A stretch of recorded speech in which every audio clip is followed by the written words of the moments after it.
Dzień dobry, witam Was serdecznie. Dzisiaj odcinek ostatni o tej maszynie, która tutaj powstała u nas w warsztacie. Koparka pana Arka, taką ma nazwę, ponieważ kolega Arek zlecił nam tą przedziwną pracę. Ja się jej podjąłem z chęci, znowu, troszeczkę człowiek zawsze może się nauczyć czegoś przy tej budowie. Jak najbardziej mi się to przydało. Oczywiście tę wiedzę wykorzystam sobie w czasie późniejszym, ale koparka pana Arka. Jak widzicie, bestia chodzi. Wiem, że kilka osób, kilku z widzów wątpiło, czy w ogóle to działa, że może Jarek dał sobie spokój, albo w ogóle to jest jakiś pic na wodę. Nic bardziej mylnego. Wszystko śmiga i przez ten czas również sobie troszeczkę nakopało. Może zanim opowiem Wam o maszynie, myślę, że najczęstsze pytanie, które widziałem o takich sprzętach, to a ile na tym można zarobić? To wiecie, jakbym na to pytanie odpowiedział, że koparka nie służy do zarabiania, tylko koparka służy do kopania. Bo to, co wy kopiecie, dopiero możecie zamienić na jakąś wartość, no nie wiem, czy zamienić na waluty fiat, czyli na dolary, euro czy złotówki, czy też po prostu sobie coś za to kupić. Ale generalnie koparka służy właśnie, tak jak mówię, do kopania. Dobra. To jest tak w ogóle tył. Jakby ktoś nie wiedział. Raz, dwa, trzy, cztery, pięć wentylatorów 120. Tutaj jest 6.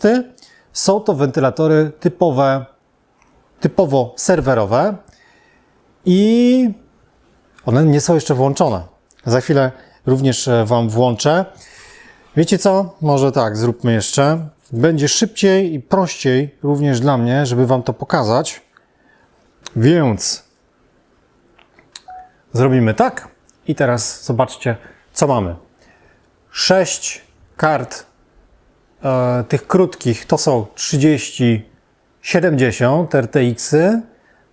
Tak zwane Ventus, tak, MSI Ventus, ale coś tutaj jest jeszcze długiego i to jest GTX 1080 Ti w wersji tej długiej 3-fanowej. No i dobra, zobaczmy sobie, jak to wygląda właśnie od tyłu. Mamy tak, jeden zasilacz serwerowy, ten 2 kW, jest jeszcze drugi zasilacz ATX-owy typowy. Jest oczywiście dysk twardy do podłączenia. Cały system HiveOS jest tutaj oczywiście na nim. No i kabelków co niemiara. Film o zasilaczu widzieliście. Wszystkie wpięcia, czy zasilanie jest podane tutaj na tą listwę. Zobaczcie sobie z tej strony. No i idziemy teraz z tej strony. Jak to wygląda? Czyli tutaj mamy przód. Koparka pana Arka. Nie kłamałem. Nie mylić Jarka. Arka. Dobra. I teraz tak. Co mamy zrobione? No komputer jak komputer. Oprócz tego mamy 6 riserów wpiętych.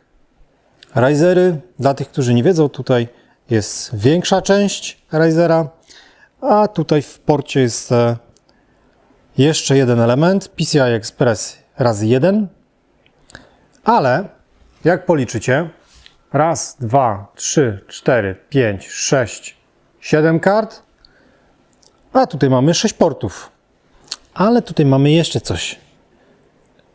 Widzicie? To miejsce na dysk M2. No i właśnie Jarek sobie tutaj wykorzystał to miejsce i mamy w tym momencie wpiętych 7 kart. I powiem Wam, że na tym atlonie, który tutaj jest, ten riser, kurde, już nawet nie pamiętam, jaki tutaj jest wmontowany. W każdym razie na tym zestawie można użyć, słuchajcie, do 16 kart graficznych. I teraz podpowiem Wam, jak zrobić z tych 6 portów, czy z 7, 16. No to idziemy w tą stronę. I tutaj mam jeszcze coś. To akurat jest przejściówka.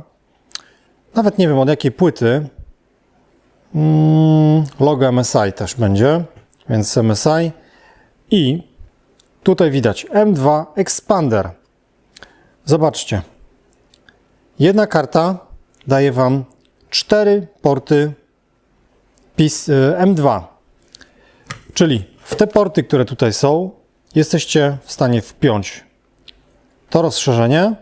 Oczywiście wtedy bez wentylatora, bo wentylator jest stosowany do nagrzewających się dysków M2.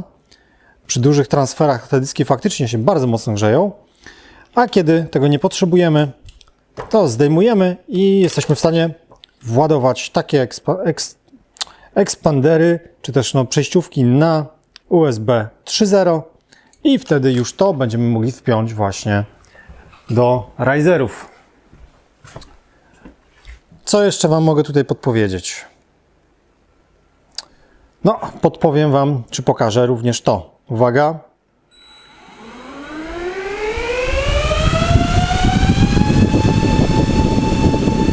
Czy Wy to słyszycie? Naprawdę mocno wieje.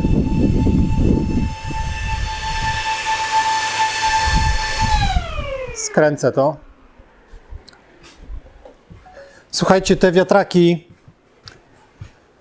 12V, tutaj mamy 120 mm, 38 mm grubości i one są w granicach 2 do 2,5 A, więc no, mają dużo mocy.